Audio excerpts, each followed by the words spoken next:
Hi, this is Narayanak with another episode of episode Thoughts for Sailor Moon Crystal. And this, of course, is for episode 9. I can't believe we're almost at like 10 already. Even though, with the release pace that we're getting, it seems to take forever, but at the same time, the way that these episodes are kind of set to go at the pace of the manga. Everything is just moving really briskly. And of course, this episode is really no different. We get get the end of the cliffhanger in this one from the last episode where Tuxedo Mask, he was hit by Kunzai's attack, and he was looking pretty bad. In fact, he kind of looks like he's dying. And of course, Sailor Moon, being the actual Princess Serenity, is able to call out the silver crystal and use that to revive him. And of course, with that, she goes ahead and does actually transform into Princess Serenity. So the whole decoy plan thing with Sailor Venus is kind of over already. Didn't last all that long. But with that, then of course, Tuxedo Mask is kidnapped by Kunzai and brought to where the Dark Kingdom is. And we kind of get also one of, I guess, the major changes from the manga around this time, which is, of course, the use of the silver crystal, where in the manga we get things a little drawn out a bit more when Usagi actually uses it to see things getting like revived. We see a little of it in the anime here, but not a lot of it. So that gets shortened, and of course a part of it is because in the manga, one of the things that kind of looks like is getting revived are the deceased four kings, and they're not dead. The three are still very much alive, so of course we don't get those scenes. And after that, it kind of again just kind of follows the manga rather closely with the events and of course at this point it's kind of revealed that Minako and Usagi seem to be the only two out of all the Sailor Guardians to have all their memories back again. Luna seems to have all her memories back as well. So it's just the other three that, we're kind of waiting to, remember everything. But, when the events that kind of led up to everything, that Artemis and Luna and everyone kind of go over, the final days of Moon Kingdom, they totally, recognize it and, begin to remember.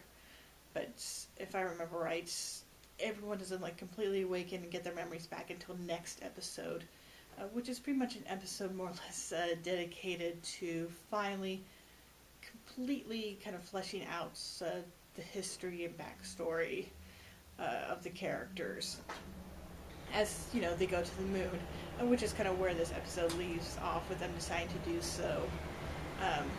And like I said, the four kings, they're all alive, and because of this we do get a scene where after Tuxedo Mask has been brought to the Dark Kingdom, and the four show up and kind of I guess look at him and stuff, and they all feel like he is familiar to them, but none of them can really place why.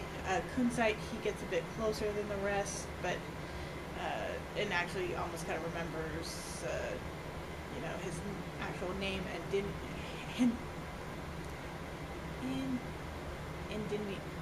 okay, I can't pronounce the thing for whatever reason right now. But he gets kind of close, but he kind of dashes it away. So which of course is another change, because in the manga we definitely get to see a little bit more of their side of things for that final battle that kind of ended everything. And with this episode, we don't see any of that, so I have a pretty strong feeling that that's getting saved for later. And I definitely think that one of the big differences in this series is that we're probably going to get a little bit more of these four later on, when they finally start really breaking away from the manga.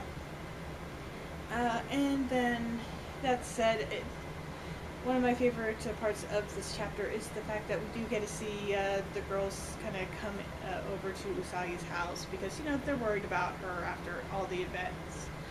She's not taking it well. She's very much in mourning for losing Mamoru, and so they come over. We see that that with her finally reawakening of all her memories and everything, it's actually taking it's actually kind of doing something to her, in the fact that from what we see in this time, that her hair has just grown so much longer than it was before. So we have the girls kind of I guess pampering her a bit by fixing up her hair and everything.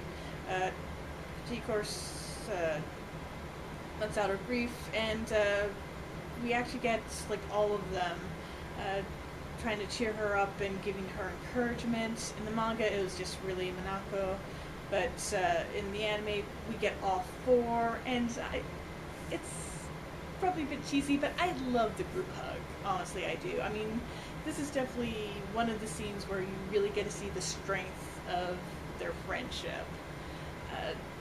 And I really loved how they did it this time. And another little piece that wasn't in the manga that was added for the anime, and that I really love, is the fact that, when Usagi finally collects herself, after, the encouragement of everyone else, she pretty much declares that she doesn't plan on being,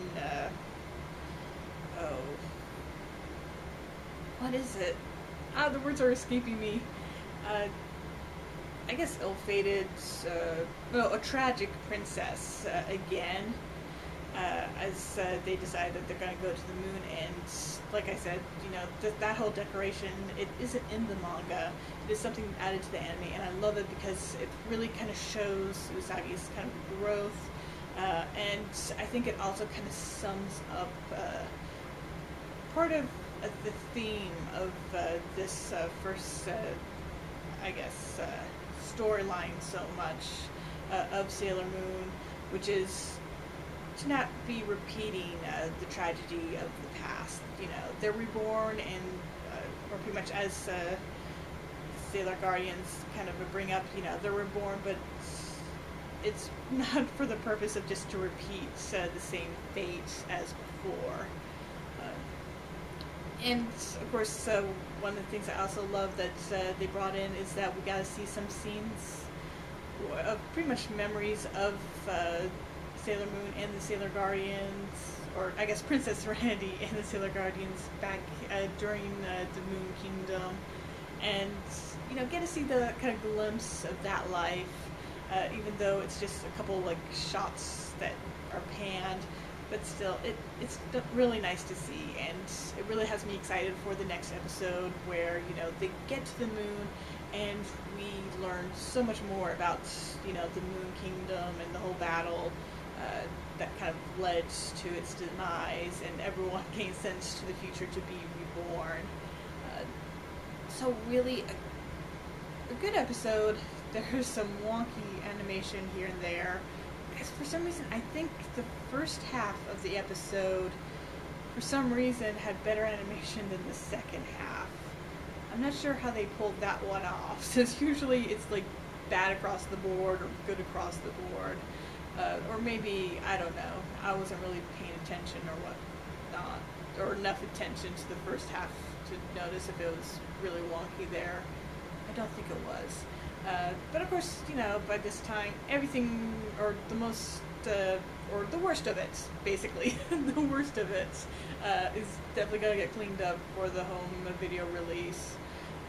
So, it's not something I'm going to complain too much about, because, like I said, it's going to get fixed up later down the line.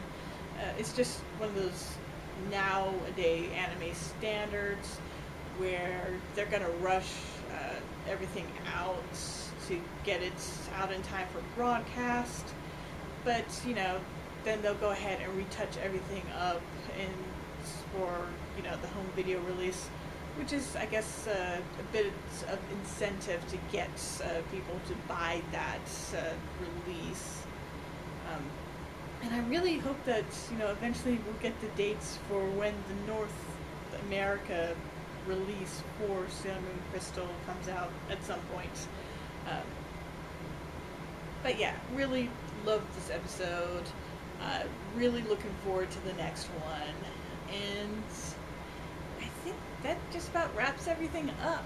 So thank you for watching. I hope you subscribe to my channel, leave a like or comment. Until next time, bye!